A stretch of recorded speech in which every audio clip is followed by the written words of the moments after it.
प्यारे बच्चों, आइए आज हम हिंदी व्याकरण के अंतर्गत विस्मयादि बोधक अव्यय के बारे में जानें। जिस प्रकार शब्द से ही स्पष्ट हो रहा है, विस्मय अर्थात हैरानी, बोधक यानी बोध कराने वाले। ऐसे शब्द जो विस्मय हैरानी को बोध कराने वाले होते हैं, विस्मयादि बोधक अव्यय कहलाते हैं। आइए इसकी परिभाषा देखें। आश्चर्य, प्रसन्नता, शोक, घृणा आदि भावों को व्यक्त करने वाले शब्द विस्मय आदि बोधक कहलाते हैं। ये प्राय वाक्य के आरंभ में आते हैं। इनका संबंध वाक्य के शब्दों के साथ नहीं होता। विस्मय आदि बोधक शब्दों को लिखते समय विस्मय आदि बोधक चिन्ह का प्रयोग किया जाता है। जैसे आह, कितना सुंदर मौसम है। अरे, आप वहां क्या कर रहे हैं? बाप रे, इतना बड़ा सांप। यहां दिए गए वाक्य मन के भावों को व्यक्त कर रहे हैं। ये भाव अचानक मुख से निकले हुए उद्गार हैं, अचानक निकले मुख से भाव हैं और उनको प्रकट करने के लिए विस्मय आदि बोधक सूचक शब्दों का प्रयोग किया जाता है और साथ ही उनके साथ विस्मय आदि बोधक चिन्ह का प्रयोग किया जाता है ताकि बात स्पष्ट हो सके, हमारे मन के भाव स्पष्ट हो सके, सुनने वाला पढ़ने वाला इन भावों को समझ सके। विस्मय आदि बोधक की विशेषताएं क्या हैं? विस्मय आदि बोधक अविकारी होते हैं, अर्थात लिंग, वचन और कारक आदि के कारण इनका रूप नहीं बदलता। यानी विस्मय आदि बोधक शब्दों का जहां प्रयोग किया जा रहा है वो वाक्य एक वचन का हो, बहुवचन का अथवा कोई भी कारक हो, उनका रूप सदा एक जैसा ही रहता है। ये शब्द अनायास मुख से निकल जाते हैं, अर्थात अचानक निकलते हैं। किसी भी परिस्थिति घटना को देखा अचानक मुख से निकलने वाला भाव जो है वो विस्मय आदि बोधक के अंतर्गत आता है। इनका प्रयोग वाक्य के आरंभ में होता है। दूसरी बात, इनके लिए विस्मय आदि बोधक चिन्ह का प्रयोग किया जाता है। इनका संबंध वाक्य में किसी और शब्द के साथ नहीं होता। इनका मुख्य कार्य केवल मन के भावों को व्यक्त करना ही होता है। विस्मय आदि बोधक के भेद। विस्मय आदि बोधक के प्रमुख 8 भेद हैं। पहला है विस्मय बोधक। ओ, अरे, क्या आदि। अरे, तुमने खाना खा लिया? क्या तुम फेल हो गए? अरे, तुम यहां कैसे? ये बात हैरानी को बताने वाले थे। दूसरा आता है शोक बोधक। हाय, बाप रे, उफ, हे राम, राम राम आदि। वाक्य देखेंगे इसके। हाय, ये कैसे हुआ? हे राम, ये तो अनर्थ हो गया। उफ, ये तो मैंने कभी सोचा ही नहीं था। यहां आने वाले शब्द शोक को, दुख को बताने वाले हैं। फिर आता है हर्ष बोधक। शाबाश, आह, वाह आदि। कभी भी प्रसन्नता का भाव हो, खुशी का भाव हो, उस समय निकलने वाले ये उद्गार हैं। आह, कितना सुहावना मौसम है। शाबाश, मुझे तुमसे यही उम्मीद थी। वाह, तुमने तो कमाल कर दिया। यहां आने वाले शब्द आह, शाबाश, वाह वास्तव में प्रसन्नता को बता रहे हैं, हर्ष को, खुशी को बता रहे हैं। अतः ये हर्ष बोधक विस्मय आदि बोधक शब्द है। फिर आता है घृणा बोधक, यानी नफरत का भाव प्रकट करने वाले। छी छी, थू थू, धिक्कार, उफ, तप आदि। वाक्य देखेंगे इसके। छी छी, तुमने अच्छा नहीं किया। थू थू, इतना गिरा हुआ व्यवहार।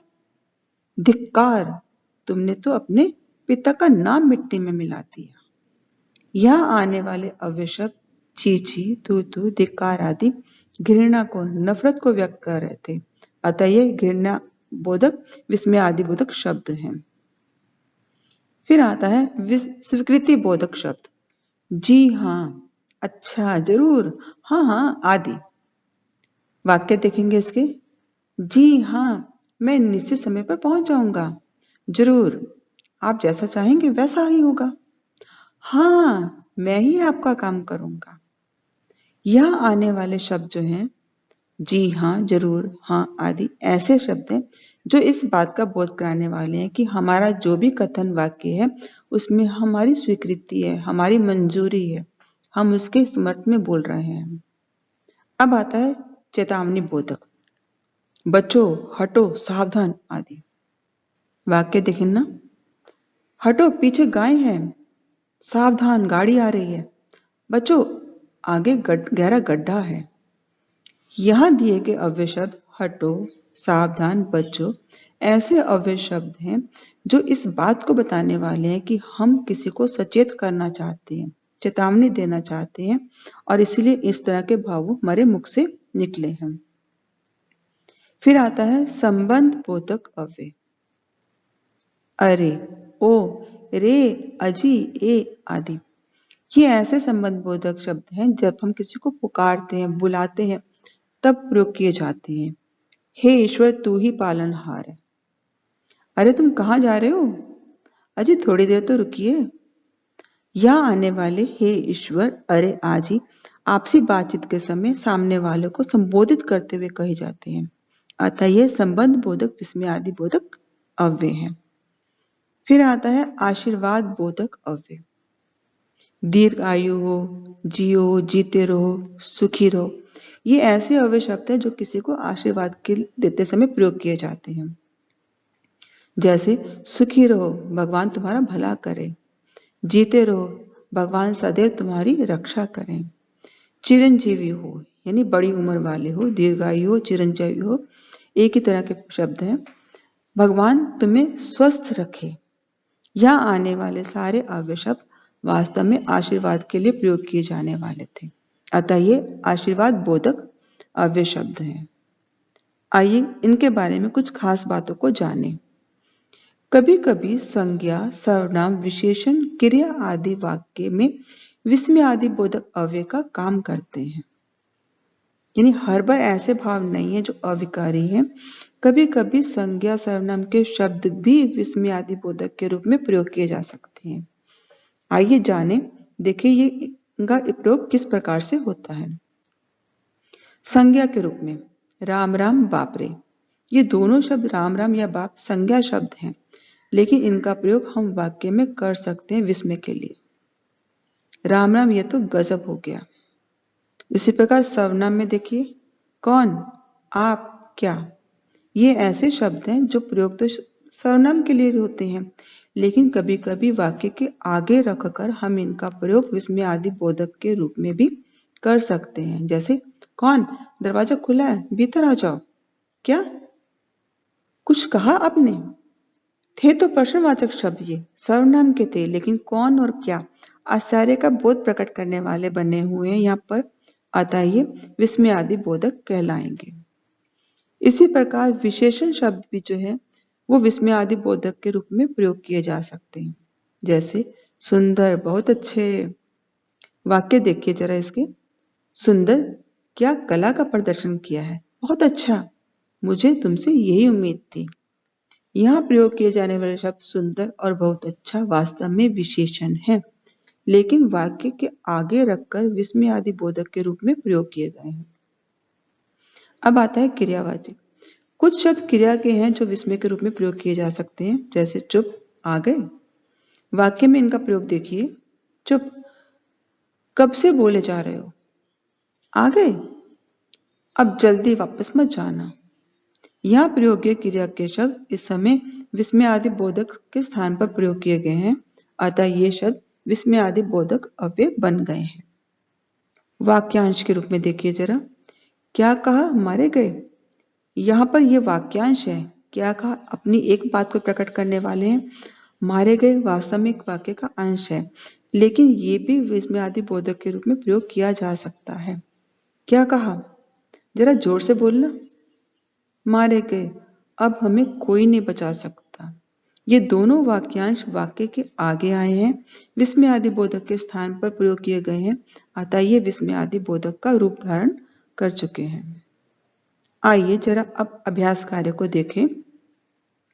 निम्नलिखित वाक्यों में प्रयुक्त विस्मय आदि बोधक को पहचान कर उनका भेद लिखिए। वाह, क्या शानदार मकान बनाया है।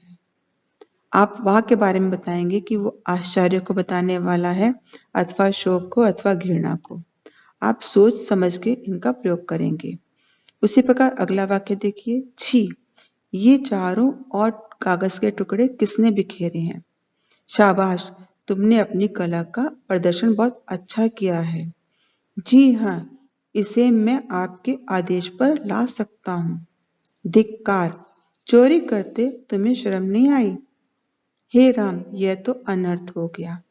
यहाँ आने वाले प्रत्येक विस्मयादि बोधक को आप ध्यानपूर्वक देखेंगे। वह छी, शाबाश, जी हाँ, धिक्कार, हे राम किस संदर्भ को बताने वाले हैं, किस तरह के उद्गार को, भाव को बताने वाले हैं, उसके आधार पर आप बताएंगे कि ये कौन से भेद के अंतर्गत आएंगे। क्या ये घृणा को बताने वाले हैं, आश्चर्य को बताने वाले हैं अथवा प्रशंसा के लिए बताने वाले हैं? उसी के हिसाब से आप इनका भेद स्वयं लिखेंगे। अभ्यास कार्य 2, निम्नलिखित वाक्यों में उचित विस्मयादि बोधक अव्यय का प्रयोग कर वाक्य को पुनः लिखिए। इस आम में तो कीड़ा लगा हुआ है। यहाँ किस तरह का भाव आना चाहिए? घृणा का आना चाहिए, नफरत का आना चाहिए, आश्चर्य का आना चाहिए। इस वाक्य को आप बोलिए, 2 बार 3 बार बोल के देखिए, फिर आपको पता लगेगा कि यहाँ किस तरह का विस्मय का शब्द आना चाहिए। चारों ओर गंदगी फैली है। तुम्हारा यह चित्र मनमोहक है। आप इस पद के बिल्कुल काबिल नहीं हैं। आपने जो कहा है वह अवश्य हो जाएगा।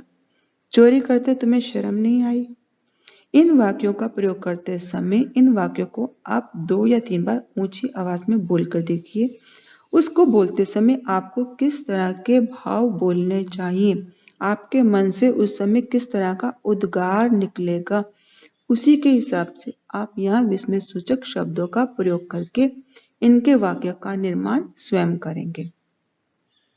अभ्यास कार्य 3, निम्नलिखित विस्मयादि बोधक शब्दों का अपने वाक्यों में प्रयोग कीजिए। खबरदार, हाय, नमस्कार, शाबाश, अरे, बाप रे। इन विस्मयादि बोधक का प्रयोग करते हुए वाक्य का निर्माण कीजिए। आशा है आपको ये पाठ समझ में आ गया होगा। धन्यवाद।